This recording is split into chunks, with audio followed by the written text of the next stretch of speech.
l'assistante familiale, hein, elle a été condamnée, donc il y a tout dernièrement là, elle a eu son procès, hein, un procès qui date d'il y a 2 ans, d'accord.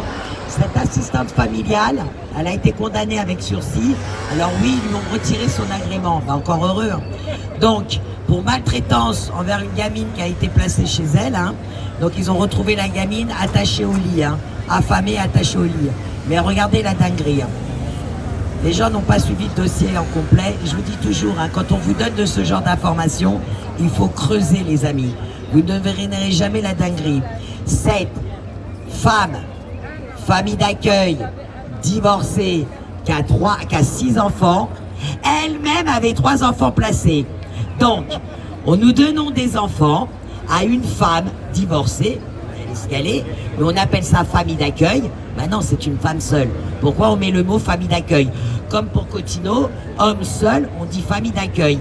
Bah oui, c'est pour que la personne lambda, ce que j'appelle le bas du plafond, ne comprend pas. Si on vous dit un homme seul, on leur donne des gosses, n'importe quelle sensée, une personne sensée avec quelques neurones bien accrochés va te dire comment un homme seul peut accueillir des enfants chez lui. Surtout que pour Cotino, quand il a rempli sa fiche pour accueillir les gosses, il a demandé les enfants jusqu'à 6 ans. Au-delà de 6 ans, il n'en voulait pas.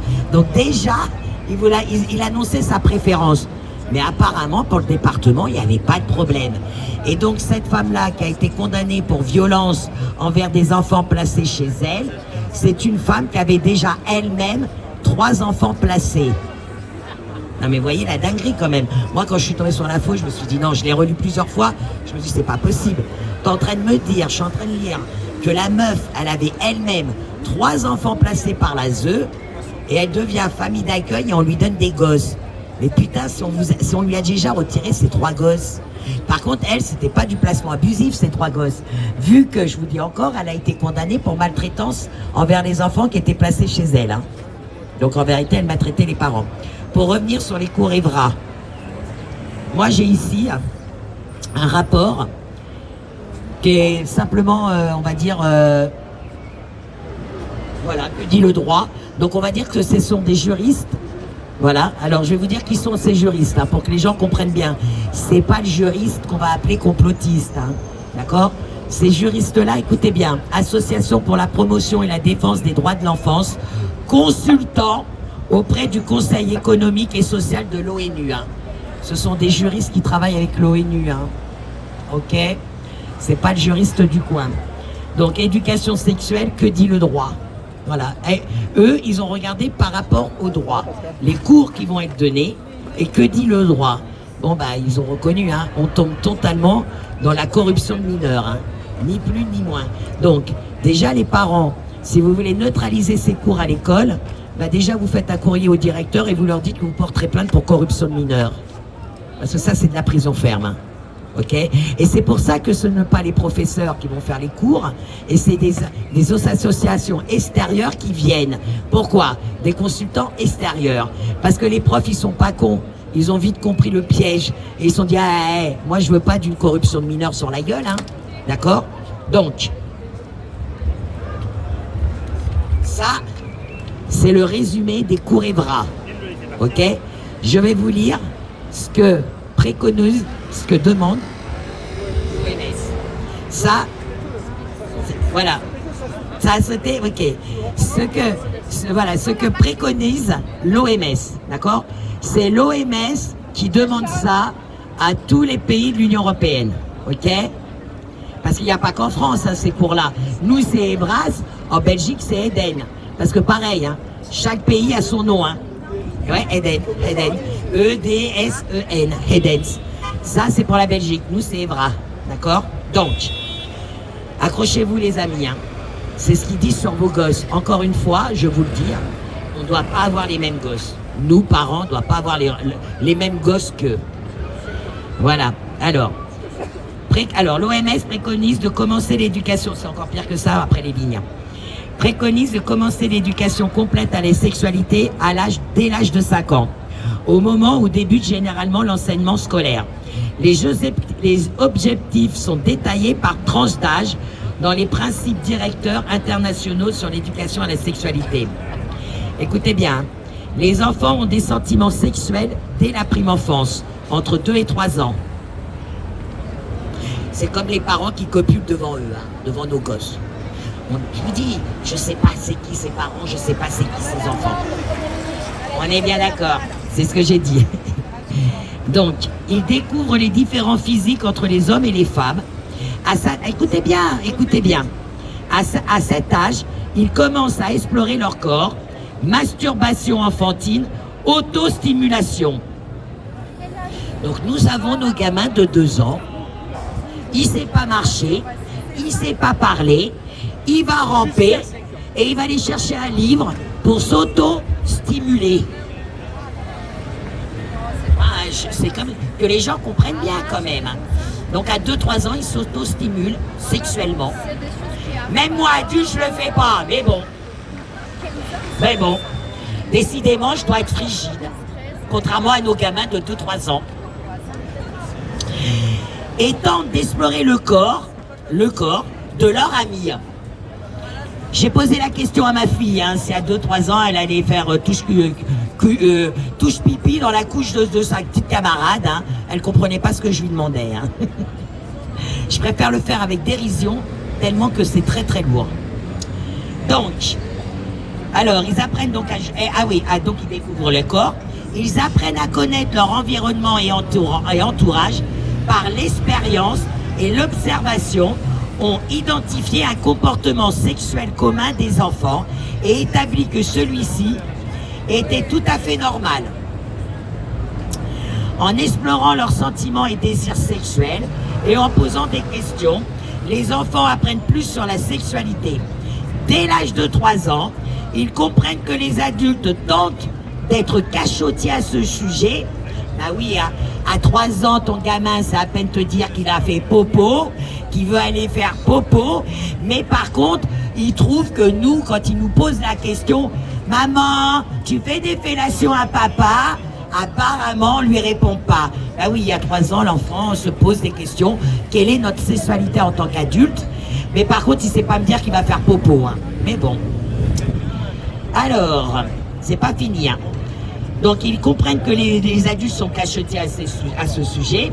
Donc, ils testent les limites des adultes, par exemple, en se déshabillant spontanément ou en utilisant un langage à connotation sexuelle. Je vous le redis encore, hein. Moi, ma gamine, elle a mis du temps à me dire popo, hein. Mais apparemment, pour les langages sexuels, elle devait l'avoir. Mais comme la mienne, c'était une extraterrestre, et ben, elle n'a pas vu ce langage sexuel. Ce n'est pas... Et ça, c'est qu'une partie de leur dinguerie.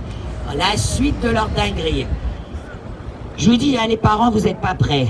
L'éducation sexuelle et relationnelle, sexuelle et relationnelle à la vie scolaire, là, affective et scolaire. Les gamins, ils sont harcelés, on fait rien. Par contre, sur l'éducation sexuelle, oui, bien sûr. Écoutez la dinguerie. Alors, l'éducation sexuelle et relationnelle devrait être obligatoire. Écoutez bien. Et pour être suffisamment valorisée, l'éducation sexuelle devra devenir une branche d'examen. Alors l'examen, je pense qu'ils vont mettre une banane et c'est le gamin qui aura déplié plus vite la capote dessus qui aura un 20 sur 20. Je pense, hein. J'espère pas quand même qu'ils vont prendre des vrais mecs, hein. Mais bon, ils sont capables de nous mettre des godes, hein. Avant c'était les bananes, aujourd'hui ça doit être les vrais godes, hein. Ce n'est pas tout. Vous pensez bien qu'avec ces raclures, plus tu creuses et plus tu es dans la merde. Et plus ça sent bon, et plus ça remonte. L'éducation sexuelle doit satisfaire les critères suivants. L'éducation sexuelle doit être participative.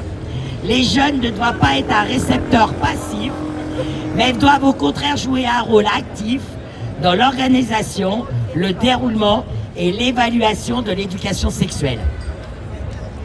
Voilà les amis.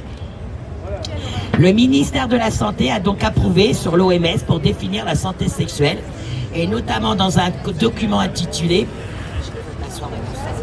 Alors, que je vous précise les amis, voyez, je prends, je reviens, je m'assois, c'est pour vous dire une chose, juste une chose. Moi, je devais même pas être là aujourd'hui, je n'allais pas venir. Je suis vraiment pas bien. J'ai, depuis quelques jours, depuis quelques temps déjà, mais ça passait, ça revenait. Mais là, ça fait une semaine que je me tape ça. Moi, j'ai des étourdissements. Dès que je touche un peu trop la tête, dès que je me lève trop vite ou je m'assois trop vite, j'ai tout qui tourne. C'est vraiment pénible. Je suis sans arrêt à avoir la nausée au bord des lèvres. Vous inquiétez pas, hein, je vais aller consulter. Hein, mais c'est très très dur du coup. Hein.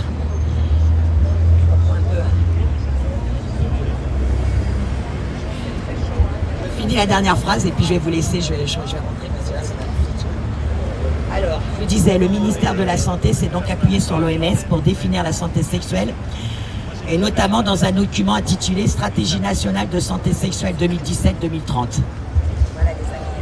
Alors après, j'ai de l'eau. Merci Nadia. Alors après, j'allais vous lire ce que dit. Vas-y, fais-moi.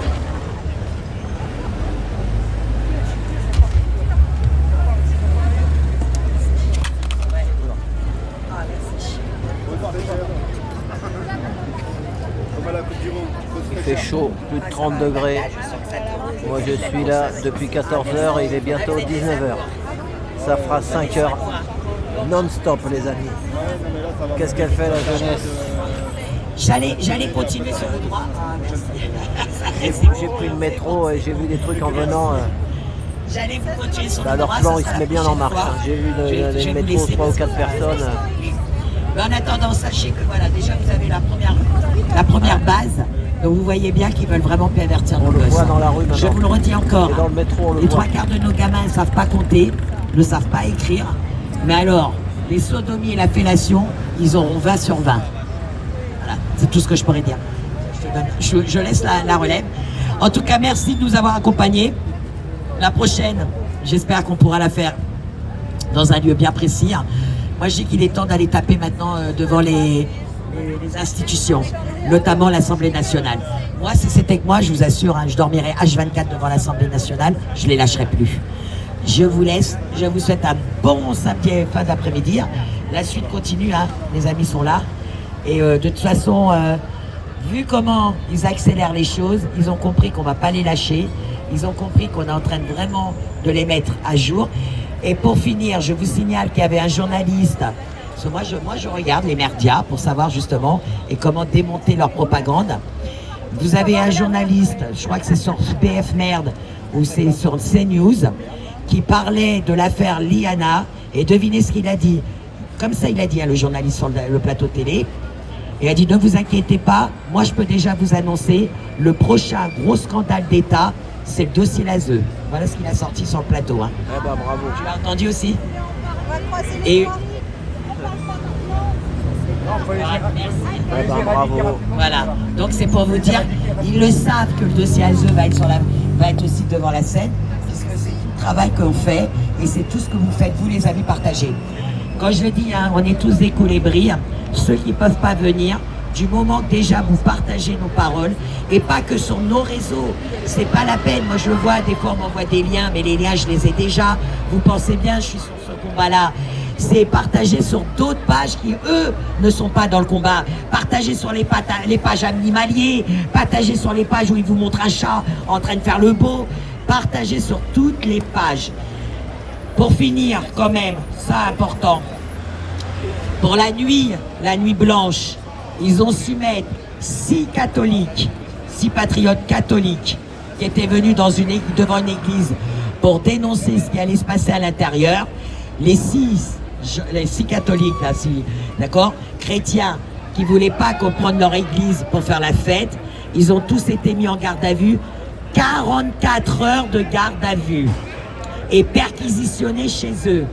Et à côté de ça, nous avons un violeur multirécidiviste, il n'a même pas fait 1 heure de garde à vue en 2025. Donc, arrêtez, quand vous les entendez dire des dysfonctionnements, non, c'est voulu, premièrement. Et quand ils vous disent qu'ils n'ont pas les moyens, je peux vous dire que pour nous les militants, ils ont les moyens de nous mettre en garde à vue, ils ont les moyens de nous mettre en procédure au tribunal. Pour un pédocriminel, il n'y a pas. pas de garde à vue, déjà fait, ça. pas Après, de tu peux procédure, revenir ou rien. tu peux pas revenir. Et quand il y a, c'est on y va. Et quand il y a, c'est classé Tous les sans suite. messages, C'est surtout ça qu'il faut voir. message- Quand il y a, c'est classé sans mais j'en suite. mets pas pour On leur l'instant. trouve Moi, je toujours. n'y arrive pas. Et alors en plus, s'ils vous font passer la loi intégrale, c'est que je ah peux ouais, vous c'est dire pas- qu'on leur trouvera toujours des Je peux excuses. montrer le téléphone. Inda, Je vous elle fait remercie. bien les téléphones. Oui, Ouais, oui. je vais aller voir Inda. Merci Inda. Merci Nadia. Non, c'est que moi je suis. Merci, à tout bientôt. je veux mettre Courage à tous. Ouais. En première vidéo, j'aimerais mettre les remerciements.